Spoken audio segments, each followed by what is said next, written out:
Natagpuan na nga ba ang tinutukoy sa Biblia patungkol sa isang babaeng naging bato?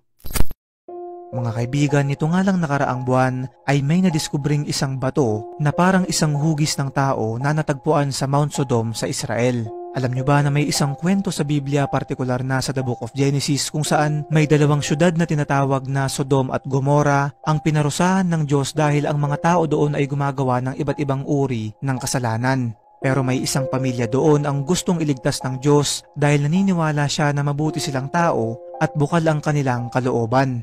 Kaya naman bago niya sirain yung dalawang syudad, ay nagpadala ito ng anghel upang kausapin yung ama ng pamilya na si Lot at binigyan sila ng babala na umalis na silang pamilya doon sa syudad dahil ito ay paparusahan at susunugin na ng Diyos. Kaya lang may isang kondisyon ang Panginoon at sinabing kahit na anong mangyari ay huwag nilang lilingunin yung syudad. Pagkaalis pa lamang nila, ay agad nagbagsakan dun sa lugar ang malalaking bolang apoy at talagang maririnig ang hiyawan ng mga tao.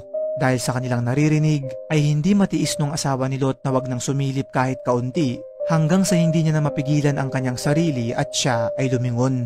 Pagtingin niya ay bigla na lang siyang naging isang bato. Ang bagay na to na natagpuan sa Dead Sea ng Israel ay tutugma sa mga kwentong ito sa Biblia dahil nung pinag-aralan na nila yung bato ay napag-alaman nilang ito ay binubuo ng asin gaya ng description dun sa Biblia at dun sa lugar kung saan ito nakaharap ay may mga natagpuan naman silang sulfur na madalas makita sa mga lugar na nasunog.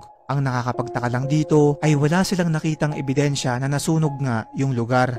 Ayon naman sa ilan ay isa lamang daw itong natural rock formation at wala talagang halong hiwaga. Ang kwentong ito ay matatagpuan hindi lang sa Biblia, kundi pati na rin sa Quran at dito ay tinuturing namang propeta si Lot.